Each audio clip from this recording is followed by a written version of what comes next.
I almost canceled the trip because my passport was sitting on the kitchen counter. I realized it less than 2 hours before my flight. My suitcase was already in the trunk. I had already said goodbye to my parents, and I was halfway to the airport when my younger sister called. "You did remember your passport, right?" The silence on my end told her everything. "You forgot it." I looked at the empty passenger seat beside me, hoping it would magically appear. It didn't. I slammed my hand against the steering wheel, took the next exit, and drove back home faster than I probably should have. The entire drive, I kept thinking the same thing. I'm going to miss this flight. Somehow, against all odds, I made it to the airport just as boarding began. By the time I dropped into my seat, I was sweaty, exhausted, and already questioning whether this vacation was worth the stress. The woman sitting beside me laughed. "Looks like you barely made it." "I almost didn't." She smiled. "Those are usually the trips you remember." At the time, I thought she was just making conversation. I had no idea how right she would be. I was flying to Ireland for the first time. It had been on my bucket list since college. Rolling green hills, old castles, small villages, winding coastal roads. It was everything I imagined when I needed a break from city life. After landing in Dublin, I picked up my rental car and immediately remembered one very important detail. People drive on the left side of the road. The first 20 minutes were terrifying. Every roundabout felt like a math problem. Every turn required my full attention. I kept repeating the same sentence out loud. Stay left. Stay left. Stay left. By some miracle, I made it out of the city without causing an international incident. The plan was simple. Drive across the country over the next 6 days, stopping wherever something looked interesting. No strict schedule, no rushing. Just the open road. A couple of hours later, I spotted a tiny bookstore tucked between a bakery and an old stone church in a village whose name I still can't pronounce. It wasn't on any travel website. There weren't any tour buses parked outside. Something about it made me pull over. Inside, the store smelled like old paper and fresh coffee. Floor-to-ceiling shelves surrounded a fireplace, where a golden retriever was sleeping so peacefully that I almost felt guilty opening the door. An elderly man looked up from behind the counter. "You look lost." "I think I'm just wandering," he smiled. "That's usually better." I spent nearly an hour browsing books I had no intention of buying. Eventually, the owner handed me a folded paper map. I've been marking my favorite places on these for years. I unfolded it. Small circles covered the western side of Ireland. Each one had a handwritten note. Best seafood, quiet beach. Old lighthouse. View worth the drive. I looked up. "Are you sure?" He shrugged. "I've got another map." That single piece of paper ended up changing my entire trip. Instead of following my phone's navigation, I followed his recommendations. One stop led me to a fishing village where colorful boats rocked gently in the harbor, while locals chatted outside cafes as if nobody had anywhere important to be. Another brought me to a cliff overlooking the Atlantic Ocean. There wasn't a souvenir shop. There wasn't even a parking lot. Just a gravel pull-off and the sound of waves crashing hundreds of feet below. I stayed there for almost an hour. Not because there was something to do, because there wasn't. For once, nobody expected anything from me. No emails. No meetings. No deadlines. Just wind, water, and silence. Later that afternoon, I reached one of the villages marked on the map just as rain started falling. The streets emptied almost immediately. I ducked into a small pub to wait it out. Inside, a handful of people were watching a soccer match, while an older bartender polished glasses. He welcomed me like I'd been coming there for years. "You picked a good time to get out of the rain." I didn't have much choice. That's usually how people find this place. I ordered a bowl of seafood chowder and a soda. While I ate, a group of musicians quietly carried in fiddles, a guitar, and a small drum. Nobody announced anything. Nobody stepped onto a stage. One of them simply started playing. Within seconds, the entire room changed. People who had been strangers a minute earlier were smiling at one another. Some tapped their feet. Others quietly sang along. I couldn't understand every lyric, but I didn't need to. The music filled the room with something that felt impossible to explain. The bartender noticed me looking around. First time hearing a session? I nodded. He smiled. They're never exactly planned. For the next 2 hours, nobody looked at a phone. Nobody seemed in a hurry to leave. The rain kept falling outside while the music continued inside. It felt less like a performance and more like being invited into someone's home. When the rain finally stopped, I stood to pay. The bartender waved his hand. The musicians already covered your meal. I looked over in surprise. One of them simply raised his glass and smiled. I walked outside carrying nothing except my jacket and that folded paper map. It struck me that I had spent thousands of dollars getting to Ireland. But my favorite memory so far had cost absolutely nothing. The next morning, I continued toward the coast. Near sunset, I reached the final location marked on the map. It was a narrow road leading to an old lighthouse overlooking the Atlantic. There wasn't another person in sight. The sky slowly turned shades of orange and pink, while waves crashed endlessly against the rocks below. I sat there until the last bit of sunlight disappeared. When I finally unfolded the map one last time, I noticed something written on the back that I hadn't seen before. In small handwriting, it said, "The best trips aren't the ones you plan. They're the ones kind people quietly help you create." I never saw the bookstore owner again. But every time I travel somewhere new, I leave room in my schedule for unexpected stops. Because the places I remember most were never on my itinerary. They were waiting just beyond it. The trip almost ended before it even began. I was standing in line to board my flight to Alaska when the airline announced that my checked bag had been sent to the wrong city. At first, I figured it wasn't a big deal.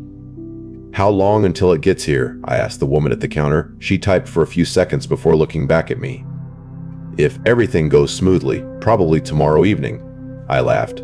"My trip is only 4 days." She gave me an apologetic smile. "I'm really sorry. Everything I packed was in that suitcase. Hiking boots, warm clothes, camera batteries, even my jacket. The only things I had were my backpack, a hoodie, and the clothes I was wearing." I seriously considered canceling. Instead, I got on the plane. When I landed in Anchorage, the cold hit me the second I stepped outside. I found a small outdoor store near my hotel and bought the bare essentials. A jacket, a beanie, a pair of gloves. None of them matched. I looked ridiculous. The cashier grinned. "First time in Alaska? Is it that obvious?" He pointed at the price tags I'd forgotten to remove from my jacket. "You'll fit in by tomorrow." The next morning, I rented a car and headed north. Within an hour, the city disappeared behind me. The highway stretched between mountains that looked untouched. Snow covered the peaks even though it was late spring. Every few miles I found myself pulling over just to stare. No photograph looked anything like seeing it in person. Around lunchtime, I noticed a food truck parked beside a scenic overlook. There was only one picnic table. A woman was serving fresh salmon tacos through a small window. I ordered one, then another. She laughed. Most people do. While I ate, an older man at the next table asked where I was from. When I told him, he smiled. "You came a long way. I've wanted to visit Alaska for years." "So what have you seen?" "I just got here." He looked down the highway. "Good." I frowned. "Good? You haven't had time to rush through it yet." Before leaving, he pulled out a folded brochure from his truck. "You see this glacier everyone talks about?" I nodded. "Skip it." I stared at him. "Really? Too crowded." He circled another place with a pen. "Go here instead." There wasn't even a photograph on the brochure. Just a name I'd never heard before. I thanked him and decided to trust a complete stranger.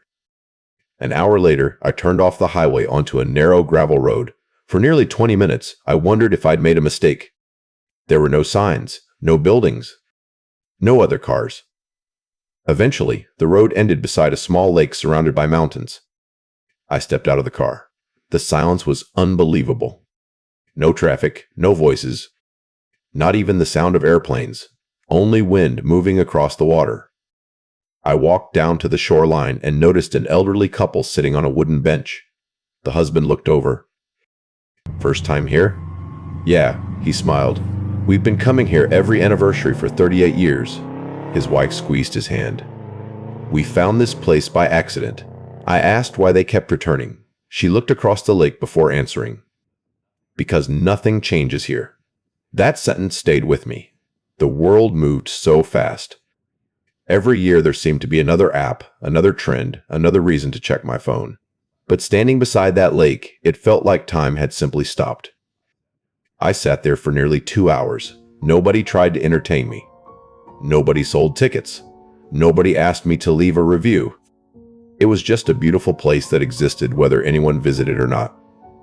That evening I stopped at a small roadside diner. The waitress poured coffee before I even ordered. "You look tired. I've been driving all day." "Worth it?" I smiled. "More than I expected." She nodded toward the window. "Wait until tonight." I wasn't sure what she meant. After dinner, I checked into a tiny roadside lodge. Around midnight, I happened to look outside. The sky was glowing. At first, I thought it was sunrise.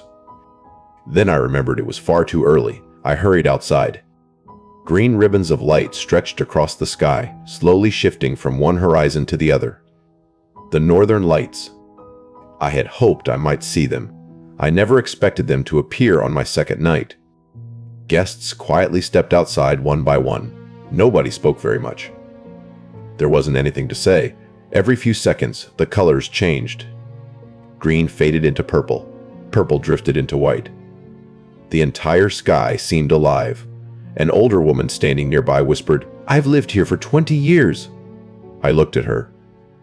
"Do you still come outside every time?" She smiled without taking her eyes off the sky. "Every single time." We stood there for almost an hour. Complete strangers sharing a moment none of us would ever forget. The next afternoon, the airline finally called. My suitcase had arrived. I drove back to Anchorage to pick it up. When the employee rolled it toward me, I couldn't help laughing. I had spent 2 days convinced the trip was ruined because I didn't have my own clothes. Instead, losing that suitcase forced me to slow down. I bought only what I needed. I worried less about taking perfect pictures. I spent more time talking to people. On the flight home, I realized something. The first story everyone asked about wasn't the mountains. It wasn't the northern lights. It wasn't even the wildlife. It was the suitcase. Because sometimes the best part of a trip begins with the thing that goes completely wrong.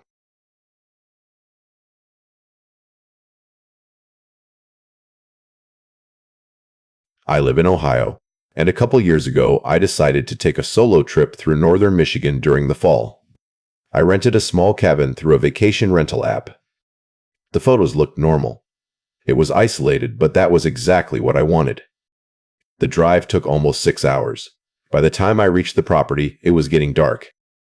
The cabin sat at the end of a dirt road surrounded by thick woods. The first thing that felt off was the front door. It was unlocked. I checked the reservation details to make sure I had the right place. I did. Inside, everything looked exactly like the listing photos. Almost. There was a suitcase sitting beside the couch. An old brown suitcase. I assumed the cleaning crew had forgotten it or something. I contacted the owner. No response. I was exhausted, so I left the suitcase alone and went to sleep. Around midnight, I woke up to the sound of footsteps on the porch. Slow footsteps. Back and forth. Back and forth. I grabbed my phone and looked outside. Nobody. The porch was empty. The footsteps stopped.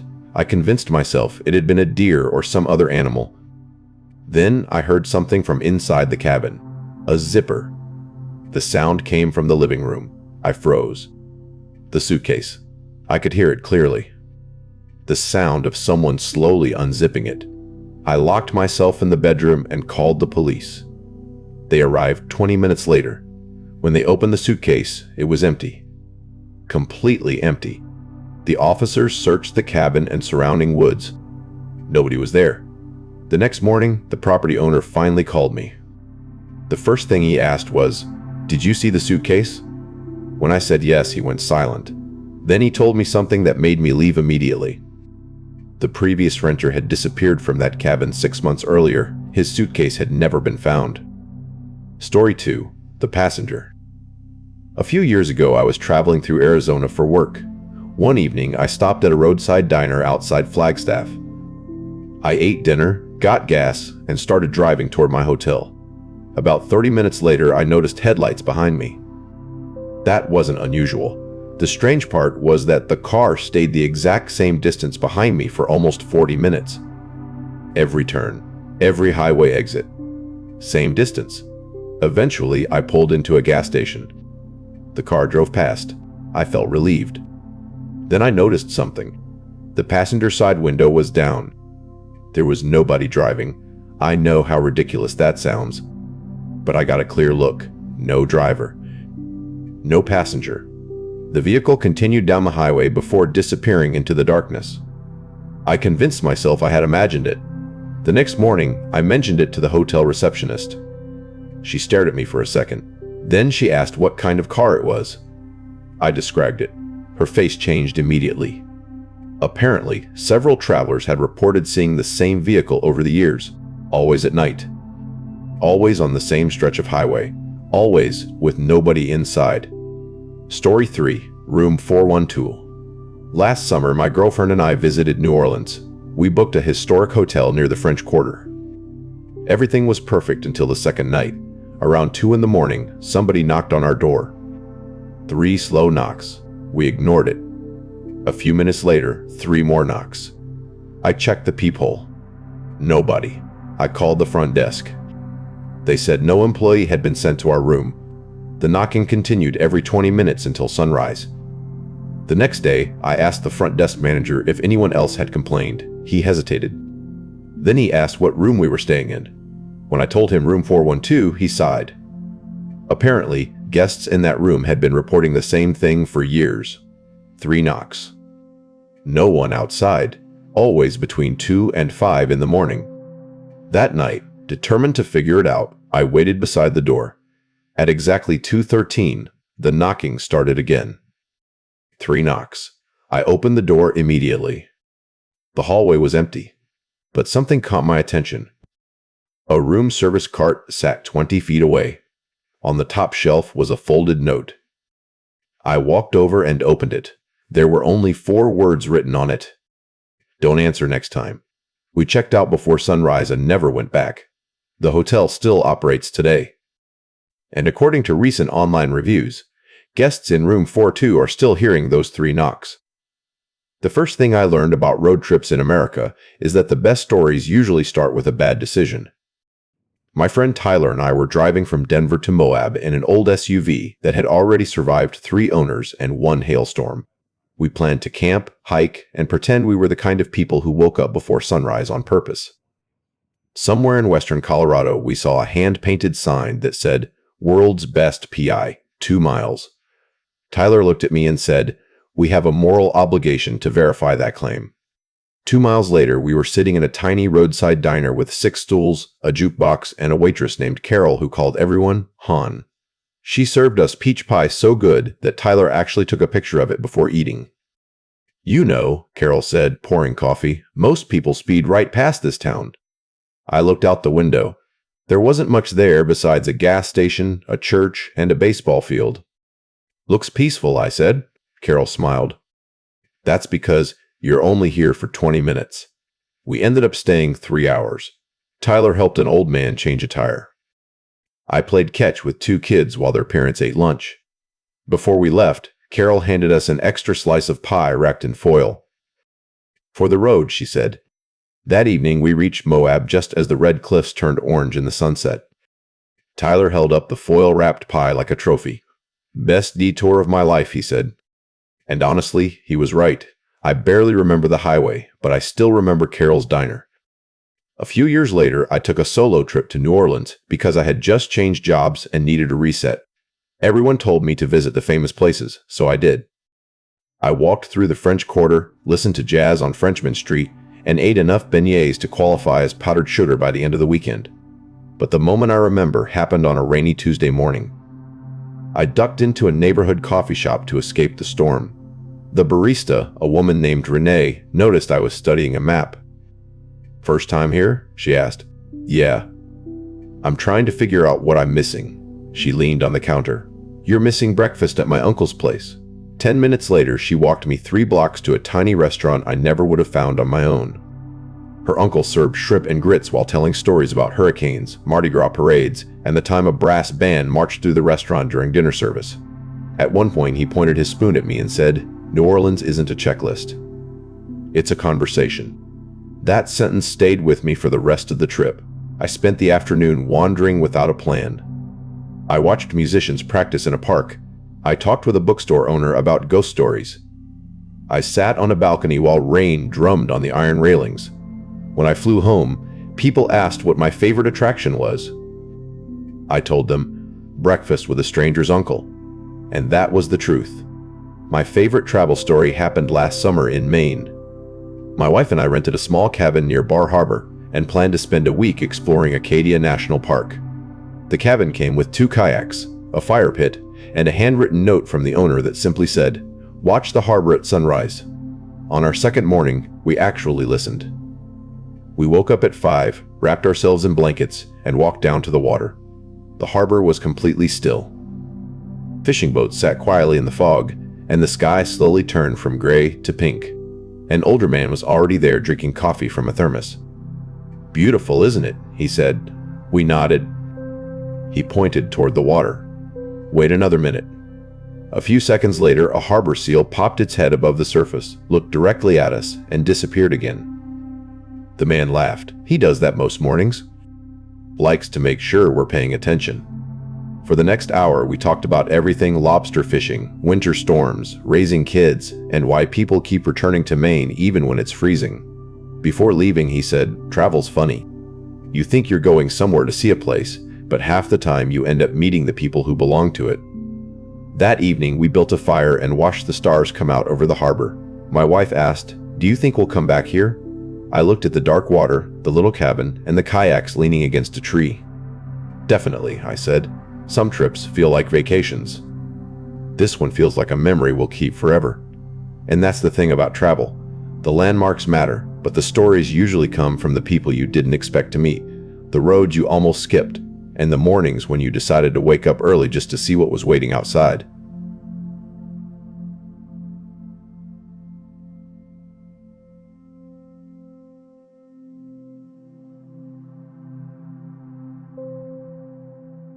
I almost turned around before I even reached the town, not because anything looked dangerous.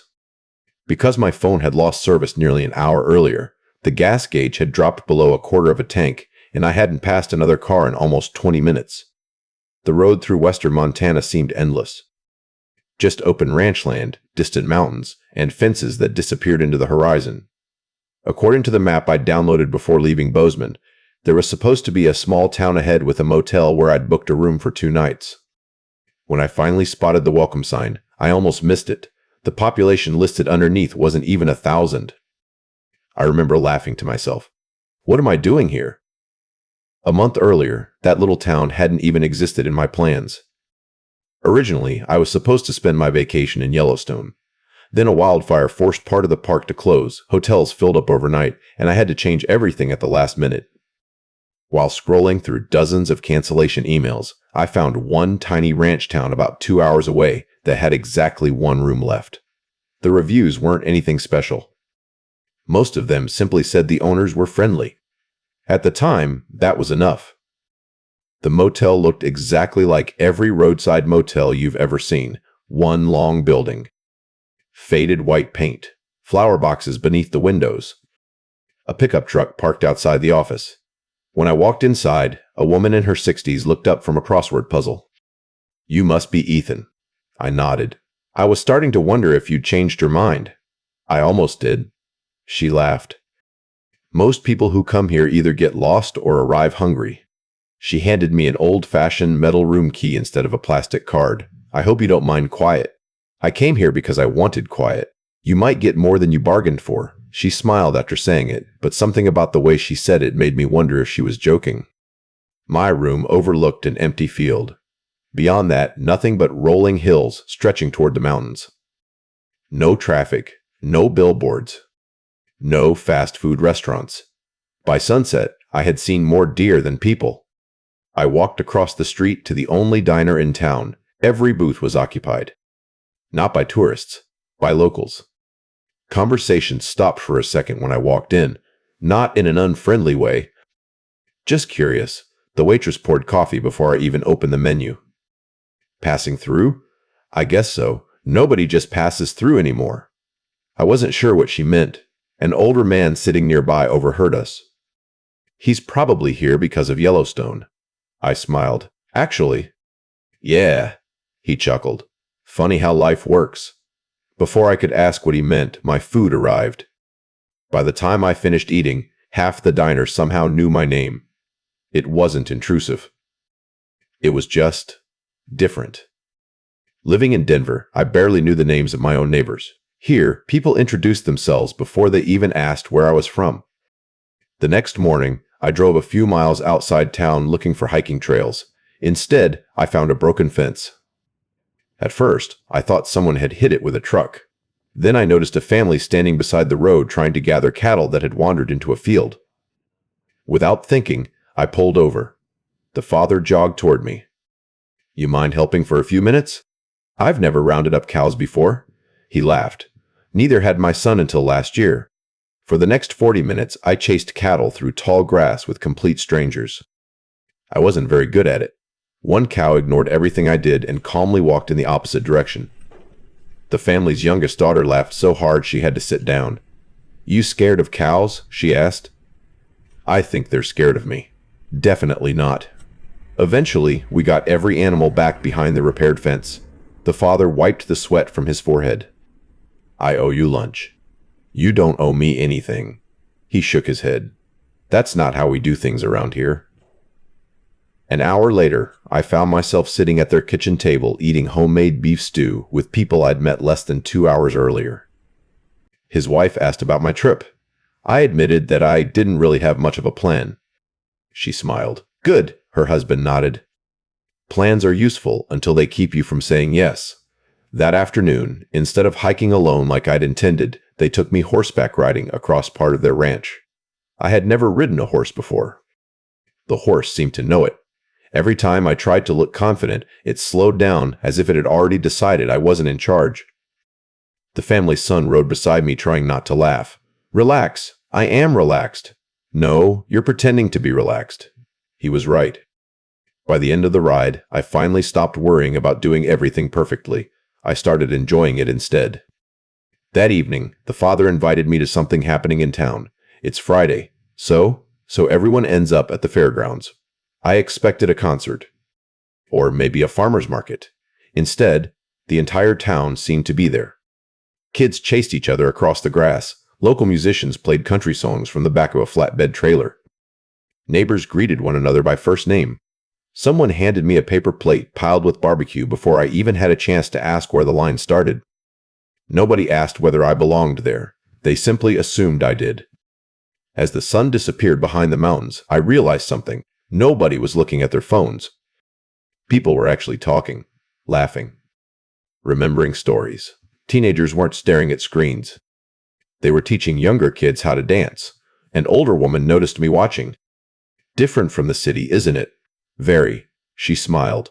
"We know." On my last morning, I packed the car before checking out. The motel owner asked how my trip had gone. I told her it wasn't anything like I'd expected. She laughed. "It never is."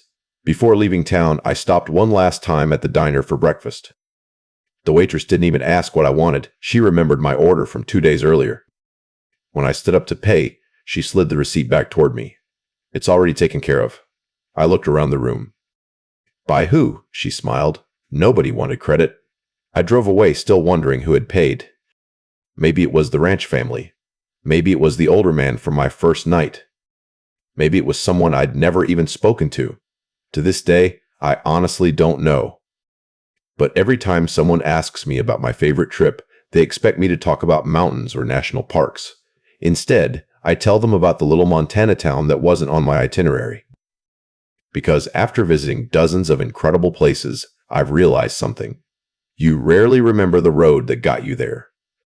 You remember the people who made a place feel like home, even if it was only for 3 days. I wasn't supposed to spend the night in Charleston. The plan was simple. Fly into Atlanta on a Thursday afternoon, rent a car, drive south, spend the weekend with my cousin in Savannah, then head home on Monday. That plan lasted exactly 43 minutes. A line of severe thunderstorms rolled across Georgia just before my connecting flight. Every departure board in the terminal started changing from on time to delayed, then further updates soon, then canceled. Within an hour, hundreds of people were standing in line at the airline counter trying to figure out what to do. The woman in front of me sighed. I already know the answer. What? They're going to put us on tomorrow's flight. She was right. The next available seat wasn't until the following afternoon. That meant I'd lose almost an entire day of my trip. The airline offered a hotel near the airport. I accepted it, grabbed the shuttle, and figured I'd spend the evening watching television. Instead, the shuttle driver changed everything. He asked where everyone was headed. People answered one by one. Orlando, Nashville, Dallas. When it was my turn, I said, Savannah. He nodded. Ever been to Charleston? I've always wanted to. He smiled into the rearview mirror. You're only a few hours away. I laughed. I'm also stranded. So I don't have a car. The man pointed toward the airport. You've got one thing people never have. What's that? An unexpected free day. That sentence stayed in my head all evening. Instead of checking into the hotel, I walked back inside the airport, canceled the reservation, rented the cheapest compact car they had left, and started driving east. It felt ridiculous. Most people lose a day of vacation and stay frustrated. I decided to create a completely different vacation instead. By the time I reached Charleston, the sun was beginning to set. The city looked exactly like the photographs I'd seen for years. Historic brick buildings, gas lanterns, church steeples rising above narrow streets, huge oak trees with branches stretching over old neighborhoods. I checked into a small inn tucked between two historic homes. The front desk clerk handed me an actual room key. You picked a good weekend. What's happening? She smiled. Nothing. I looked confused. Exactly. That night I walked for hours without checking a map. Every street seemed to lead somewhere beautiful. One corner had a violinist playing beneath an old balcony. Another had people sitting outside an ice cream shop talking long after they'd finished eating. There wasn't any rush. The whole city seemed to move at its own pace. Eventually, I found a small bookstore that was somehow still open. The owner was locking the front door when he noticed me looking through the window. You like history? I do. He unlocked the door again. Come on in. I thought you were closing. I was, he smiled. But you looked disappointed. I spent almost an hour inside while he recommended books about Charleston that I'd never heard of. When I finally picked one, he shook his head. Not that one. Why? Too busy telling you dates. He reached onto a different shelf. This one tells you stories. Before I left, he circled 3 addresses inside the front cover. No tourists tomorrow morning. What happens there? You'll see. The first address was a narrow residential street lined with colorful historic homes. Nothing spectacular. Until I noticed every front porch was different. Some had rocking chairs. Others had swings. A few had neighbors drinking coffee together while waving to everyone who walked past. An older man called out from his porch. You visiting? Yeah, you hungry? It wasn't even 8 in the morning. I laughed. Always. He pointed across the street. My daughter owns that cafe. Breakfast ended up lasting nearly 2 hours, not because the food was slow, because every few minutes someone walked in and started another conversation. Nobody seemed interested in rushing through their meal.